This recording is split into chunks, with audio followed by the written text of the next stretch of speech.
Hi friends, இன்றைக்கி நம்ம Nisha cooking சேனலில் கத்திரிக்காய் சட்னி நல்லா சூப்பராக டேஸ்ட்டாக இருக்கும். நம்ம சாதத்துக்கும் சரி இட்லி தோசைக்கும் சரி அருமையான ஒரு சட்னி இது. 3 வேளையும் நமக்கு கொஞ்சம் டென்ஷன் ஃப்ரீ ஆகிடும். வாங்க இது எப்படி செய்யலான்னு பார்ப்போம். எங்கள் சேனல் லைக் பண்ணுங்கள், ஷேர் பண்ணுங்கள், சப்ஸ்கிரைப் பண்ணுங்கள், பெல் பட்டன் ஆன் பண்ணுங்கள், கமெண்ட் பண்ணுங்கள். கத்திரிக்காய் சட்னி செய்கிறதுக்கு ஒரு வெறும் கடாயில் 1 ஸ்பூன் சீரகம், 1/2 ஸ்பூன் மிளகு, 3 ஸ்பூன் முழு மல்லி, ஒரு 4-5 வரமிளகா காரத்துக்கு ஏற்ற மாதிரி போட்டுக்குங்க. இதை நம்ம ஃபஸ்ட்டு கொஞ்சம் ட்ரை ரோஸ்ட் பண்ணிக்கலாம்.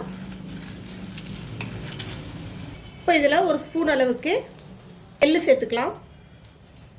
அதோட கொஞ்சோண்டு கருவேப்பிலை சேர்த்துட்டு இதோ ரோஸ்ட் பண்ணிவிட்டு அடுப்பை ஆஃப் பண்ணிவிட்டு ஆற விட்டுருங்க. இப்போ அதே கடாயில் 1 டேபிள் ஸ்பூன் அளவுக்கு நல்லெண்ணெய் ஊற்றிக்குங்க. எண்ணெய் நல்லா சூடு வந்ததும் ஒரு 4-5 பச்சை மிளகா, கொஞ்சோண்டு கருவேப்பிலை, ஒரு பூண்டு எண்ணெயில் சேர்த்துக்கலாம். இதோட ஒரு கைப்பிடியோட கொஞ்சம் அதிகமாக ஒரு 50 கிராம் அளவுக்கு சின்ன வெங்காயம் எடுத்துக்கோங்க. இதை இதில் சேர்த்து வதக்கிக்கலாம்.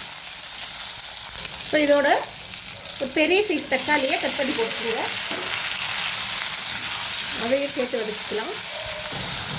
தக்காளி, பச்சை மிளகா இதெல்லாம் கொஞ்சம் ஓரளவுக்கு வதங்கின பிறகு கத்திரிக்காய் சேர்த்துக்கலாம். இதில்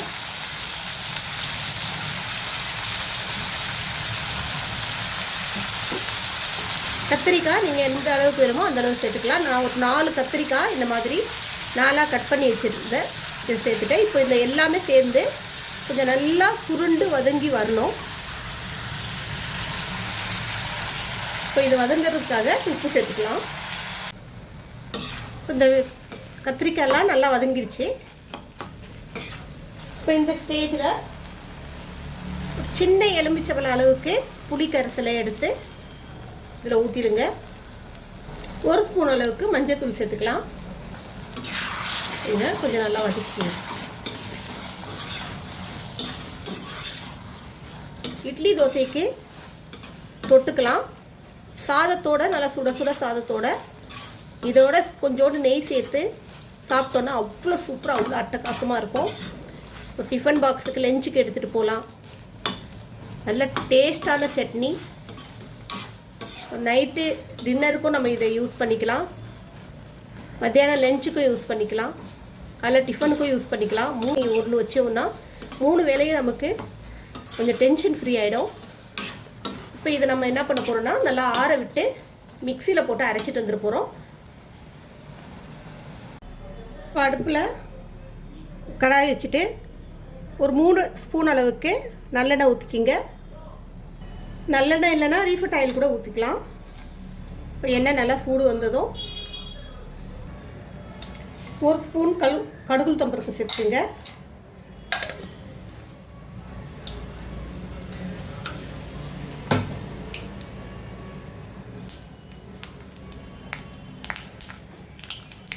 மிளகா வத்தல், கொஞ்சோண்டு கறி,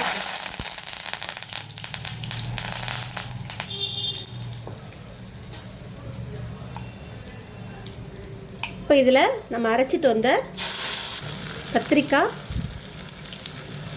சட்னிக்கு அரைச்சிட்டு வந்தது இதோட நம்ம இந்த பவுடர் ரோஸ்ட் பண்ண மசாலா, மல்லி, மிளகு, ஜீரகம்,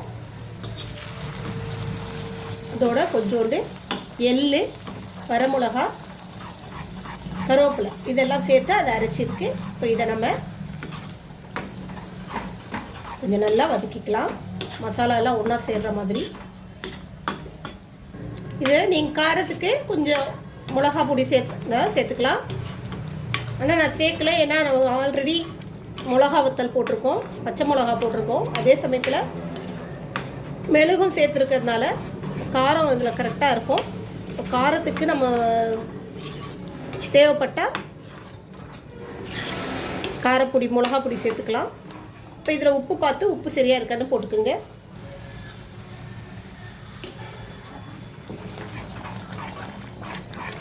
கத்திரிக்காய் பச்சடி வச்சு சாப்பிட்ருப்பீங்க.